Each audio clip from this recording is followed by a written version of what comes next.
그러니까 심장혈관은 얇으면서도 대동맥과 바로 붙어있는 첫 번째 혈관인 거예요. 그러니까 혈압이 올라갔을 때 얼마나 막히거나 찢어지기가 쉽겠습니까? 혈압이 올라가면 뇌혈관 터지고 심근경색 생기고 심장혈관 찢어지고 대동맥 찢어지고 이러니까 그런 정말 생명을 위협하는 합병증을 막기 위해서라도 혈압을 낮추긴 해야 됩니다. 근데 이 팔뚝혈압 낮추겠다고 혈압을 억지로 약으로 낮추게 되죠. 이런 고혈압 약물로 다 혈압을 낮추면 어떻게 될까요? 말초에 있는 혈관들 상태는 더 나빠지는 거죠. 더 저산소증에 빠지고 더 악화되는 거예요. 약을 먹어야 되는 건 맞아요. 혈압이 높은데 약을 안 먹으면 당장 큰 위험성이 생기겠죠. 하지만 이거를 약을 먹어서 내가 치료했다고 생각하는 건 금물입니다. 치료가 된 게 아니라 합병증을 미룬 겁니다.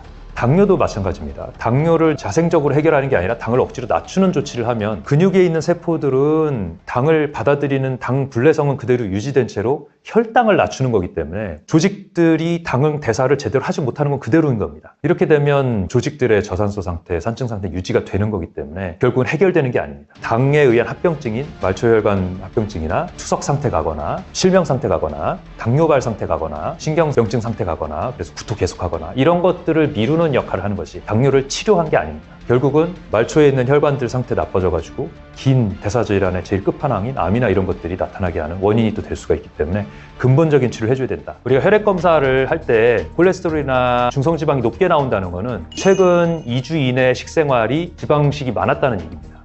응급실에서도 이 리피드 프로파일 검사를 하거든요. 근데 최근에 놀라운 수치를 하나 본 적이 있어요. 30대 중반 남성이었는데 중성지방 수치를 150이 정상이라고 보는데 보통 중성지방이 높아봐야 300, 400, 500 이렇게 보는 경우가 있습니다. 그러면 굉장히 위험하다고 설명을 하고 당장 식생활 바꾸라고 설명을 하는데 근데 며칠 전에 5천을 본 적이 있습니다. 5천. 아마 1000만 돼도 혈액을 뽑기만 해도 약간 하얀기가 돌 거예요. 지방이 워낙 많아가지고. 두통 때문에 왔었던 분이었는데 막 여러 번 제가 잔소리를 해드렸는데 사실 이게 의료 환경, 우리나라의 의료 환경 특성이기도 한데 만약에 콜레스테롤이 높은 게 확인이 됐으면 환자한테 일주일에서 한 달 정도를 식생활을 바꿔보라고 교육을 하고 그걸 관리를 한 다음에 그걸 못하거나 가족성 콜레스테롤 혈증이라는 게 확인이 됐을 때에 콜레스테롤 저하 스타틴 약을 쓰는 게 원래 맞는 거거든요. 근데 그거를 너무 짧은 진료 환경에서 또 환자들 수능도도 낮아지고 또 워낙에 우리 식생활이 많이 바뀌어가지고 지방 중심 식생활을 많이 하고 가공식품의 식생활을 많이 하다 보니까 그거를 못하고 그냥 약을 주고 있는 게 현실인 거죠.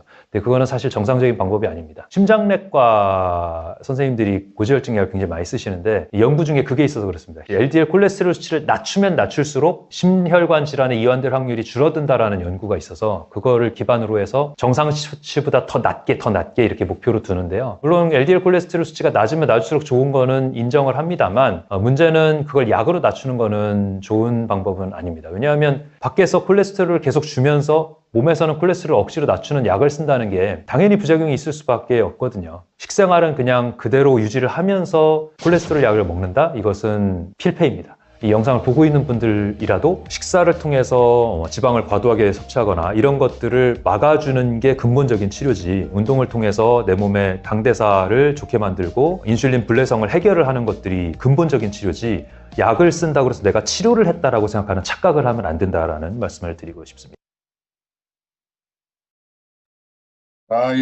이런 젊고 건강한 의사가 있다는 게 대한민국의 미래입니다.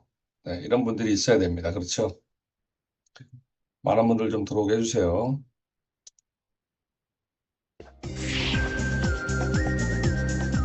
비만 상태를 줄이는 게 고혈압, 당뇨 같은 만성 질환에 도움이 된다고 하는 게 지방세포들은 죽어있는 세포가 아니잖아요. 살아있는 세포인데 지방을 머금고 있는 세포인 겁니다. 그럼 그 세포들도 에너지 대사를 해야 되거든요. 그러면 지방층에도 혈관이 다 가야 됩니다. 지방층이 쌓이면 쌓일수록 우리 혈관들이 훨씬 더 길어지게 되는 거예요. 말초혈관들이 훨씬 더 많아지면 그쪽으로 혈액을 보내기 위한 압력이 더 높아지는 거고 또 혈압이 올라가게 되는 겁니다. 이 악순환이 지금 반복이 되는 건데요. 일단 우리 몸에 지방을 피해야 되겠죠. 그러려면 일단 지방 먹는 걸 피해야 되고 두 번째로 지방이 쌓이는 걸 피해야 됩니다. 우리가 정제 탄수화물이라고 하는 거를 피하라고 말씀을 드리지 않습니까? 복합 탄수화물이 아닌 단순 탄수화물, 가공 탄수화물이 문제입니다. 탄수화물을 먹었는데도 우리 몸의 혈액에는 지방이 떠다니게 됩니다.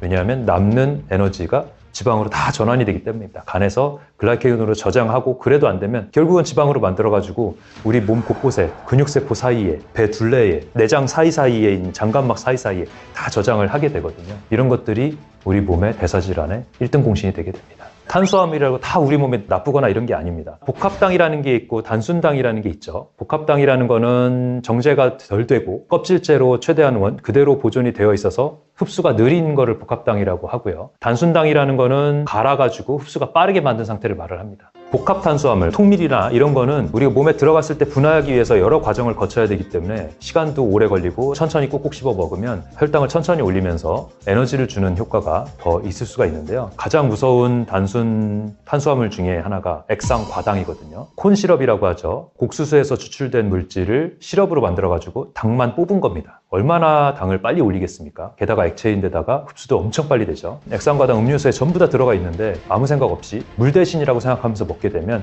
혈당 피크를 엄청나게 심하게 올리게 됩니다. 과자, 빵, 떡, 면, 음료수 이런 것들을 꼭 피해줘야 됩니다. 혈당 올리면서 당뇨라든지 고지혈증 만드는 데 큰 역할을 합니다. 혈행을 망가뜨리는 주요 원인 중에 완전히 나쁜 지방을 피해야 되는 부분이 있습니다. 그 중에 하나가 트랜스지방, 포화지방보다도 트랜스지방이 훨씬 더 나쁜 지방인데요. 트랜스지방이라는 거는 우리가 마가린이나 쇼트닝으로 대표되는 식물성 기름이기는 한데 상온에서 굳을 수 있게 만들어진 수소가 첨가된 기름이거든요. 이게 이제 저렴하고 튀김 음식하기에 유리하기 때문에 쇼트닝이나 마가린을 사용을 하는 경우가 있었는데 과자 같은 데도 트랜스지방이 들어있을 수가 있기 때문에 그런 음식들을 피하고 트랜스지방이 없는 불포화지방이 풍부한 지방을 섭취하는 것을 원칙으로 해야 됩니다. 식물성 지방 중에서도 몸에 악영향을 미치는 기름이 있습니다.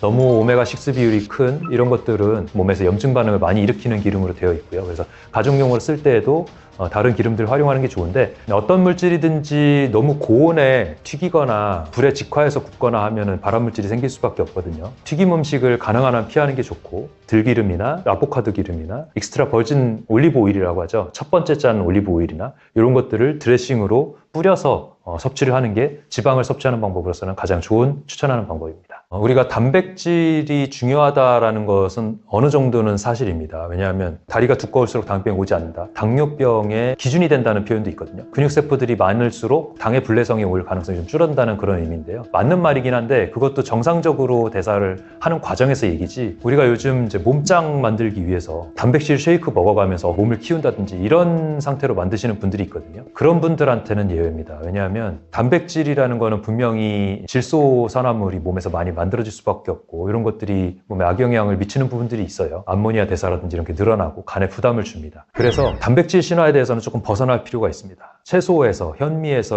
흡수되는 단백질로도 충분한 단백질을 섭취를 할 수가 있고 일을 많이 먹기 위해서 너무 과도한 단백질 쉐이크나 이런 걸로 섭취하는 거는 절대 피하셔야 되고요. 단백질을 먹고 싶다면 좋은 계란 하나 정도, 닭가슴살 일부 정도 이렇게 과도하지 않은 단백질을 섭취하는 게 좋겠고요. 지방에 대해서 많이 물어보시는데요. 지방 식이로 제일 대표되는 게 저탄고지 식이 방법일 겁니다. 그거에 대해서 많이 물어보십니다. 저탄고지라는 거는 지방 흡수율을 많이 늘리고 탄수화물을 극도로 줄여서 지방 대사를 통해서 지방산을 이용해 가지고 우리 몸에 대사를 하게 되면 살이 빨리 빠진다는 이론입니다. 빨리 빠지는 건 맞습니다. 그래서 다이어트 목적으로 살 빼기 위해서 지방을 많이 먹고 탄수화물 극도로 줄이는 분들이 있는데 문제는 그렇게 해서 하는 부분들이 몸에 이롭냐 하면은 또 몸에 생리적이지 않은 부분들이 있기 때문에 문제가 됩니다. 지방을 골라서 먹는 게 쉽지가 않습니다. 버터나 이런 것들로 하시는데 버터로다가 채소들을 볶아가지고 이렇게 해봤거든요. 저도 이제 집안에 사정이 있어서 저탄고지를 해야 될 일이 있어서 저탄고지를 4개월 정도 한 적이 있었습니다. 근데 저탄고지 하면서 케톤 나올 때쯤 되면 막 어지럽고 부역감 있고 감기 걸린 상태처럼 되거든요. 당이 너무 부족하기 때문에 생기는 증상인데요. 케토플로라고도 하는데 이런 상태까지 되면서 굉장히 힘듭니다. 케톤식으로 해서 무리하게 케톤까지 발생시켜가면서 하는 게 맞는가? 체중을 당장 줄이는 데는 도움이 될지언정 몸의 정상 생리 기능에는 좀 부적합하다고 볼 수가 있습니다. 그래서 과도한 다이어트를 위한 방법보다는 살을 빼는 게 목적이 아니라 내 몸의 대사를 정상적인 과정으로 만들겠다라는 목적으로 보면 복합탄수화물 전공류 중심의 식사와 채소 중심의 식사를 더 추천을 하게 되거든요. 사실 저탄고지에서도 좋은 지방을 항상 얘기를 많이 하거든요. MCT 지방이라고 해가지고 중쇄지방산이라는 걸 많이 얘기를 하고 이런 좋은 지방을 얘기를 합니다. 그냥 소고기, 돼지고기 기름을 많이 먹는 거를 좋은 지방이라고 얘기하지는 않아요. 왜냐하면 고기에 있는 지방이 독성 물질들의 또 집합 역할을 하고 지금 우리가 찾을 수 있는 고기들은 다 오메가6 비율이 너무 높은 염증을 몸에서 일으키는 지방이기 때문에 그 지방을 일부러 찾아 먹을 필요는 없습니다. 물론 오메가6도 우리 몸에 필요한 불포화 지방산이긴 한데 너무 과도하게 높으면 그러면 이제 염증 반응의 악화에 역할을 하기 때문에 오메가3가 적절하게 1 있고 오메가6가 한 2에서 4 정도 있고 이런 비율을 맞춰준 그런 지방산을 먹었을 때에 가장 효율이 좋다라고 되어 있습니다. 근데 육류나 이런 거 얘기할 때 매번 말씀드리는데 소나 돼지가 풀을 먹고 자라야 이 오메가3, 오메가6 비율이 제일 좋거든요. 근데 우리가 지금 먹이는 곡류들을 먹이면 얘네들이 오메가3 대 6 비율이 엄청나게 높아지게 됩니다. 이런 이유로 우리가 지금 먹을 수 있는 육류들이 안 좋다고 하는 거거든요. 만약에 육류에서 지방을 먹어야 된다면 정말 청정방목한 풀을 뜯어먹은 육류의 지방을 먹어야 되는데 사실 우리 지금 공장식 축산 환경에서는 그런 고기를 찾아보기가 어렵습니다. 지방이 많이 들어있고 또 삼겹살 좋아하고 2+1등급 소고기 좋아하고 이런 입맛을 가지고 있는 상태이기 때문에 지방이 적은 육류를 소비하는 거를 그렇게 좋아하지 않는데 고기를 섭취를 하려면 지방 많은 쪽보다는 지방이 원래 적은 부위를 섭취하는 것도 하나의 방법이고요. 또 3등급 고기라 그래서 근육 사이에 지방이 덜 분포되어 있는 그런 육류를 고르는 것도 하나의 방법입니다. 2+1등급 이런 걸 찾지는 마십시오. 돈 주고 안 좋은 고기를 먹는 꼴입니다. 입에는 달지언정. 돼지 같은 경우는 앞다리살, 뒷다리살이 근육 사이에 지방이 적은 부위거든요. 이런 부위도 활용을 하시면 좋습니다. 삼겹살만 너무 좋아하지 마십시오. 일단 혈관 상태가 좋게 만드는 음식들 중에 제일 중요한 건 좋은 지방입니다. 좋은 지방이라는 거는 불포화지방산 중에서도 오메가3가 풍부한 지방을 말을 하는 건데요. 포화지방 같이 상온에서 굳는 지방은 최대한 피하는 게 좋고요.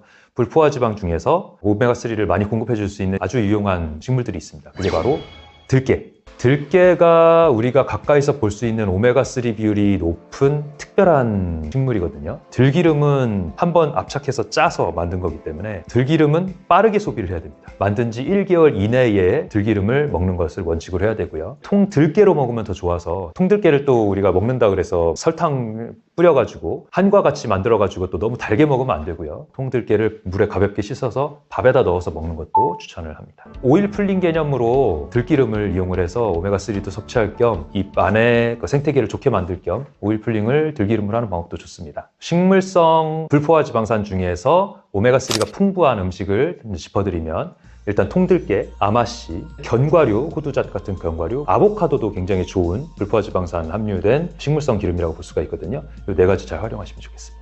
운동이 굉장히 중요하거든요. 운동은 그냥 단순히 열량을 소모하는 역할만 하는 게 아닙니다. 운동을 가지고 열량을 소모하는 거로다가 다이어트 효과를 내려고 그러면 너무 많은 양의 운동을 해야 된다는 걸 알 수가 있어요. 30분을 굉장히 빠르게 뛰어야 밥 한 공기의 열량이 나온다든지. 근데 그렇게 그냥 1대1로 열량을 줄이기 위해서 운동을 한다 이렇게 생각하면 운동을 할 엄두가 안 날 겁니다. 그런데 그 다이어트 목적으로만 운동을 하는 게 아니고요. 우리 몸에 산소를 많이 불어 넣어주고 세포 끝에까지 혈류를 늘려주는 효과가 훨씬 더 큰 겁니다. 항산화 물질과 같다고 할 수가 있죠. 혈행을 한번 강력하게 한번 돌려주는 효과가 있고 말초혈관 끝에까지 혈관을 열어서 온도를 한번 올려주는 효과가 있고 대사물질들을 한번 씻어내는 효과가 있고 이렇기 때문에 운동은 단순히 열량을 소비하는 용도가 아니라 우리 몸의 대사를 한번 원활하게 한번 시동 걸어주는 그런 효과가 있다는 걸 생각을 하셔야 되고 우리가 그런 가공식품이나 이런 거 다 피하고 도대체 뭘 먹고 살아야 되냐 이렇게 물어보시는 분들이 있는데요. 그만큼 우리가 주위에서 볼 수 있는 음식들이 우리 생리적인 반응과는 먼 음식들을 많이 보고 있다는 얘기입니다. 그래서 일단 외식을 피해야 됩니다. 밖에서 밥을 먹으면 설탕도 많이 쳐져 있고 달게, 짜게, 많이 먹게 만들 수밖에 없기 때문에 외식 자체를 피해야 돼요. 회사 생활 하시는 분들은 회식 피하는 거, 한 끼 정도는 도시락 식사를 하는 걸 또 추천을 드립니다. 이런 방법으로 좋은 식사를 한 끼를 하고 어쩔 수 없이 사회생활 하면서 조금 덜 좋은 식사를 한다. 밥은 현미밥으로, 전곡류 밥으로 하고 초록색 채소 중심의 음식을 항상 곁에 두고 6장에서 7장 정도 채소를 꼭 먹어주고요. 나물들이나 이런 것들은 끓이거나 찌거나 뭐 이렇게 해서 가공한 것도 물론 좋지만 들기름이나 이렇게 버무린 이런 생채소들을 나물로다가 먹는 방법들도 좋으니까요. 좋은 육류로 고르시고 이렇게 활용을 하시는 게 건강에 가장 좋은 식탁이라고 볼 수가 있겠습니다.